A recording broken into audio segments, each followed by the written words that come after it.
Hi, I'm John, one of the High Rock pastors.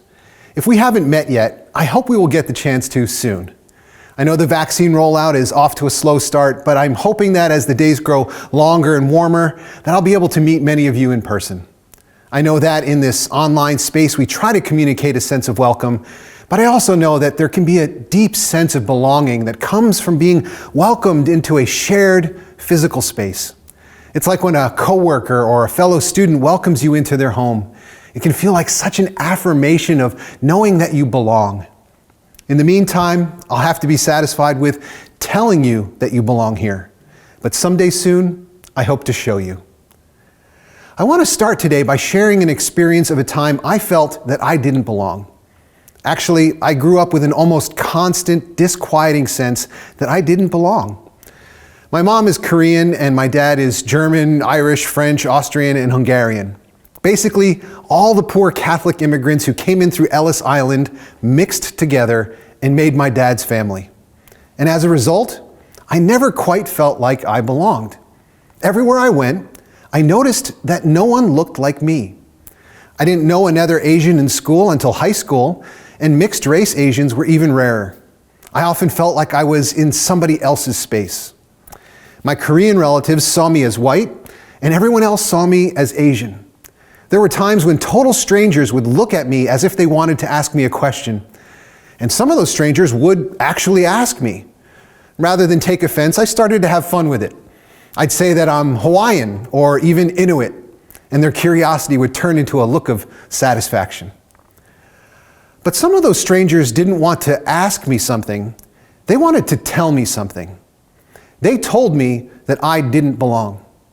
It was hard enough to hear racial slurs from strangers or to be told to go back to China by a random person in a parking lot. What was even harder were the comments by friends. In college, I checked out an Asian fellowship. It was told by one person that because I didn't really look Asian to that person, and because I didn't grow up speaking Korean, I wasn't really Asian. Another white friend had traveled to Taiwan several times, and because I had never traveled to Asia, he said he was more Asian than I was. I'm pretty sure he was joking, but it touched a nerve, that nagging sense that I didn't really belong anywhere. There was one unforgettable night in particular. My wife Amy and I were out to see a movie with another couple. Seated in front of us were a man and two women. The man was a big man and loud, and he wouldn't stop talking. The two women with him kept shushing him, but he wouldn't listen. I'll be honest, we were watching a movie I had voted against seeing, so I just wrote it off. But my wife was getting upset, and she asked me, "Can you ask him to be quiet?" I said, "No." Amy seemed a little shocked. "Please, can you ask him to be quiet?" I know my wife. She would wear me down eventually. At that time, my wife carried pepper spray, mostly for dogs that would attack our dog on walks because, every dog owner thinks that their dog doesn't bite. So I said to my wife, "Give me your pepper spray." "Why do you want my pepper spray?" "Because I think this guy is drunk and he's going to want to fight." "No, really?" But she wanted me to get him to quiet down, so she gave me the pepper spray. So I leaned slightly forward and I whispered, "Sir, I know you're just out to have a good time, but could you keep just a little more quiet?" As soon as I whispered those words, this man sat straight up and turned around. And then he stood up and started yelling and leaning forward like he was going to climb over the seats. Both of the women with him grabbed his arms and tried to pull him back. But what stopped him was seeing me raise my hand up with the large can of pepper spray. "What are you going to do? Spray me?" "If you don't sit down, then yes." And at that point, the two women with him managed to finally pull him out, but on his way out, he started bellowing threats strewn with racial slurs that I hadn't heard in years. It was jarring. I handed the pepper spray back to my wife and actually started to pay close attention to the movie. By focusing on the movie, I could ignore all the anger and hurt that was welling up in me. A few of the other moviegoers around me said, "Thanks for saying something," or "That guy was a jerk." Some people even clapped. But inside, all I could think was, I voted to see Groundhog Day. Well, just this past week, many of us are still in shock over the storming of our nation's capital. A number of the images of that day serve as disturbing reminders that some of us are being told we don't belong. The folks who stormed the Capitol no doubt felt marginalized, but the comfort with which they carried symbols of hate reminded many of us that they are fighting for a vision for America in which many of us don't belong. One of the most heart-wrenching things I saw was a black police officer being chased by a white mob, and the courage he had in steering that mob away from the Senate chambers. Perhaps even more troubling to me was the conscious connection with Christianity reflected in the many signs, and perhaps even more jarring, with the cross itself. I get it that some people have a vision for America that doesn't welcome everyone. But the church? Christians, the house of God? And of course, besides race, there are so many ways that we can start to feel like outsiders. We might feel like outsiders in other settings because of gender or sexuality or relational status or even just money. It can feel so lonely when you see other people connecting over a nice dinner or going out to a show or posting pictures of their latest ski weekend with friends. But you can't join in just because of the financial costs. So you just pretend you're not interested or have other plans. And despite our best intentions, you can feel like an outsider at church just because everyone else seems to know what to do or say, but you're new to it all. I remember when I first became a Christian and I didn't know any of the songs, and I didn't understand so many of the Bible words that people were using. The pastor would say something and I'd see people nodding their heads. Well, I was wondering what they were even talking about. And sometimes we don't even understand why we find ourselves on the outside. We're left wondering why it's hard to make friends, wondering why others get invited to gatherings, but not us. We're in a series called Grace and Truth. Jesus changes everything. We're walking through the Gospel of John that will lead us all the way to Easter Sunday. Last week, Pastor Dave started us off by looking at how Jesus is the divine Logos, or logo, if you will. Like a great logo, Jesus is the perfect visible representation of an invisible God. Is God loving? Is God angry? Is God vengeful? Is God nationalistic? We can make our guesses, but if we really want to know what God is like, we can look at Jesus and know that we are seeing the true representation of God. In the beginning was the Word, the Logos, the logo. And the Word was with God, and the Word was God. But the Word isn't just with God, the Word comes to be with us.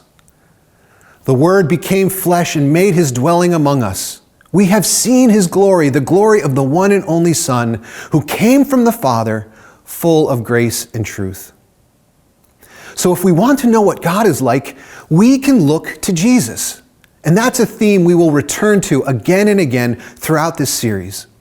But today, we don't want to just know what God is like. We have a more personal question in mind.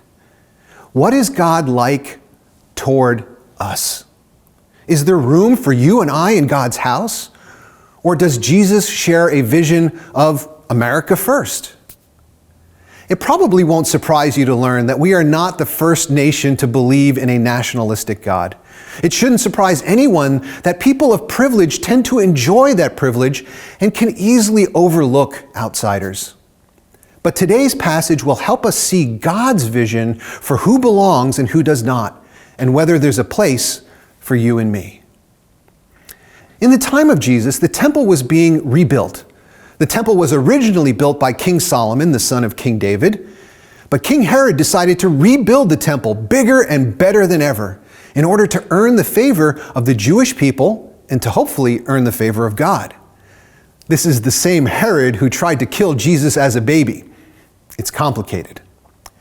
King Herod died before his project was complete. In fact, it was never actually finished before it was destroyed by the Romans. But during Jesus' day, the inner temple was complete, and it was one of the most magnificent structures of the ancient world. Here's an image of a large model of the temple. Built of smooth white stone and gilded in gold, the temple stood 150 feet high, which is an absolutely incredible height for an ancient structure built of stone. Many of the stones were 25 feet in length. Even today, you can visit and see one of the largest stones at the foundation of the Western Wall. This stone is 45 feet long, 11 feet high, and weighs over 250 tons. Imagine trying to build such a structure with just hand tools and muscle power. The Jewish people at that time were incredibly proud of their temple. It was a testimony to the majesty of God. They wanted everyone to see it, but only at a distance. As you look at this image of the temple, the tall building was only for the priests. And to enter anywhere in that inner walled structure, you had to be Jewish. Non-Jews, called Gentiles, could enter the outer courtyard area. So if you wanted to worship God, you could enter the courtyard, but you could never go past the inner walls. You could hear the songs, you could smell the incense and the sacrifices, but you could never see or experience what was going on inside. It was a classic example of insiders and outsiders. Now, the temple was God's house. How welcome would you feel in God's house if you could enter only far enough that you could hear and smell, but never close enough to see? Imagine visiting a church on a Sunday and you're greeted by the welcome team. Everyone else who is a member there is welcomed and invited to take a seat in the sanctuary. But they don't recognize you since you're a visitor.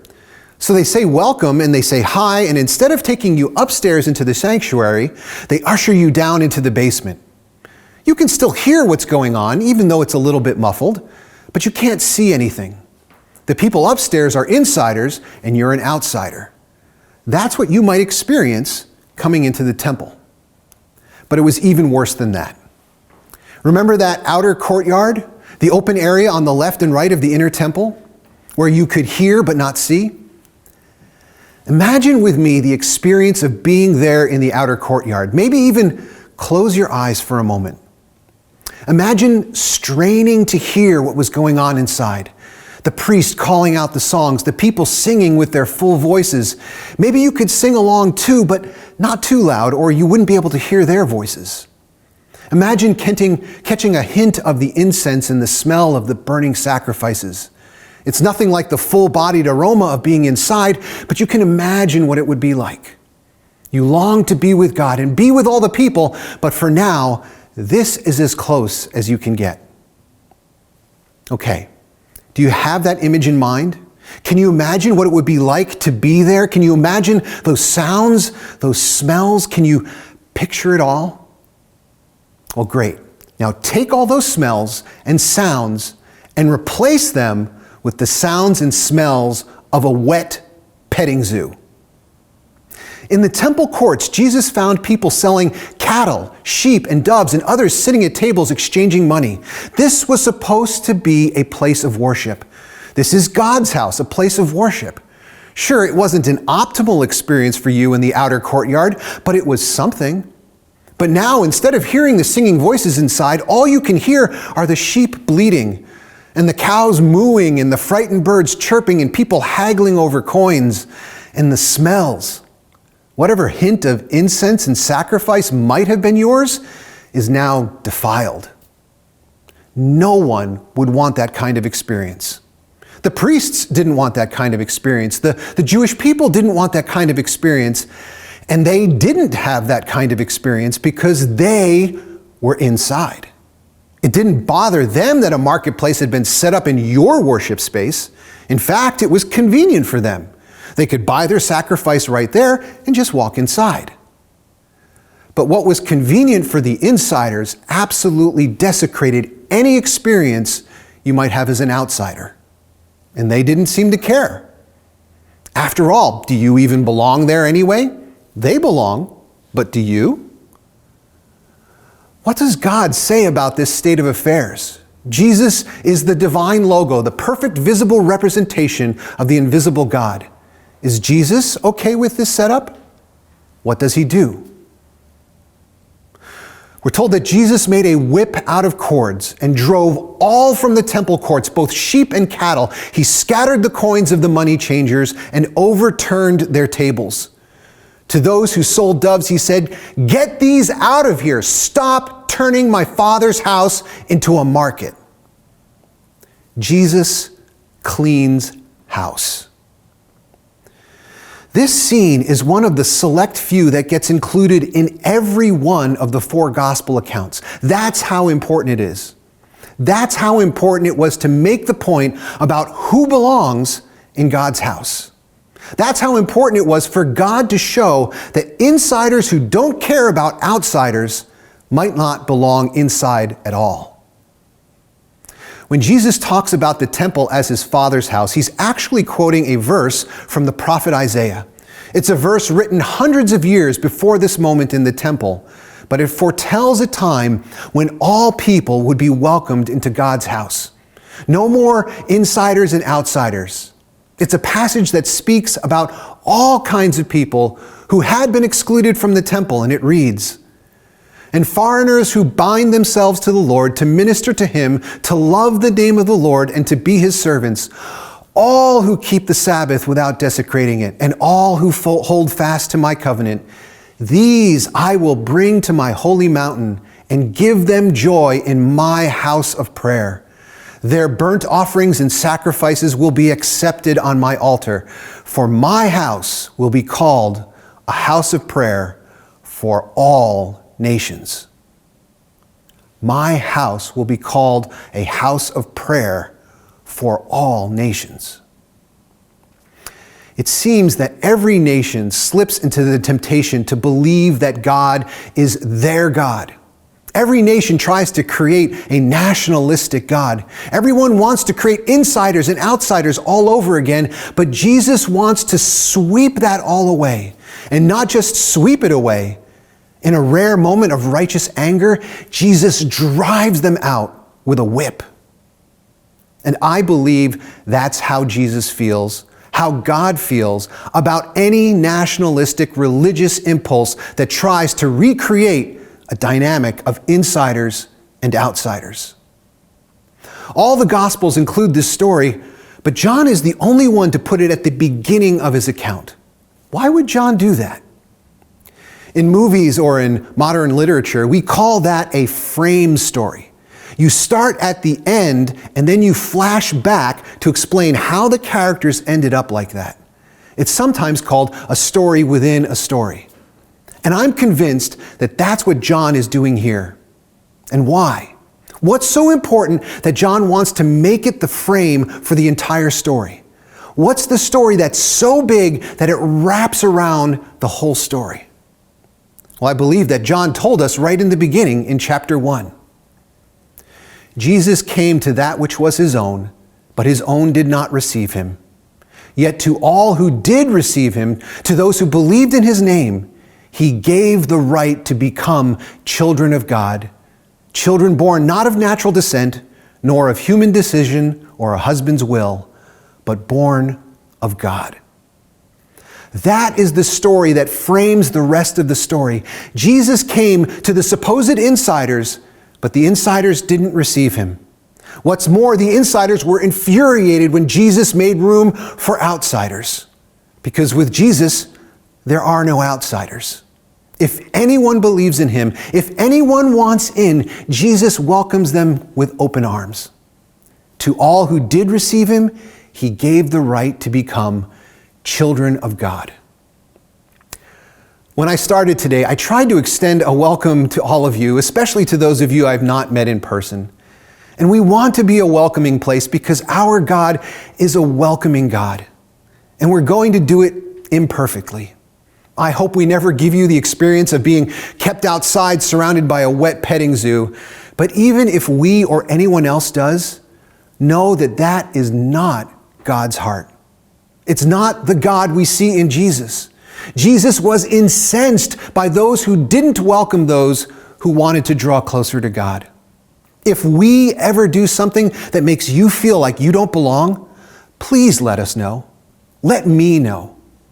Jesus was willing to clean house when there was a roadblock to people who were seeking God. That's why this story is so important. That's why I believe John puts it up front in the story, because it explains so much that follows after.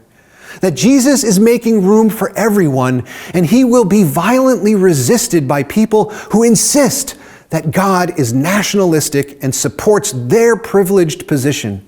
And in the end, they will kill Jesus for it. And that's exactly what Jesus highlights in this passage today. The insiders asked Jesus what authority he had to make room in God's house for outsiders. What sign could Jesus provide that proved he had authority to do such a thing? And Jesus responded, "Destroy this temple, and I will raise it again in 3 days." The insiders were not impressed with Jesus' answer. They were much more impressed with this temple made of stone, a temple 46 years in the making. But remember, a temple is God's house. But Jesus was God in the flesh. His body was much more the temple of God than any building of stone would ever be. And when they killed him, he fulfilled that promised sign. He restored the temple they had destroyed. He was raised from the dead, and we all are now the temple of God. Now you all are the body of Christ, and each one of you is a part of it. There's a popular post that's being shared all over social media right now that basically says that if you find yourself standing with Nazis, chances are you're standing on the wrong side. And I think that's a pretty good rule of thumb. I think John gives us an even better rule of thumb here in this story about Jesus. That Jesus is always going to make room for the outsiders and anyone who fears that they don't belong. And if anyone gets in the way of people drawing closer to God, if we get in the way, then we might be in danger of being driven out with the cattle and the money changers. I've been speaking largely to those who are wondering if they belong here. I want to speak for a moment to those of us who already feel at home. It's often easy to evaluate our church experience based on how well it suits our needs and preferences. And these are important considerations. But realize that in this story, we see that Jesus could not stand for a place of worship that put barriers in the way of those who are trying to draw closer to God. Jesus couldn't rest until he drove out those who were standing in the way of welcoming the outsider. I encourage you to continue to value the things that you find important, like kids programs and small groups and one day soon in-person gatherings. But every time you think about what's important to you, think about how to make room for someone who might feel like an outsider.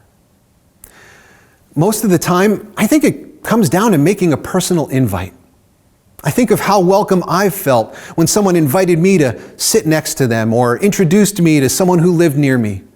I think of the times I felt welcomed with an invite to lunch or a gathering that was happening. During a time of pandemic, we have to be creative. I'll be in the after-service discussion called Continue the Conversation, and I'd love to see you there.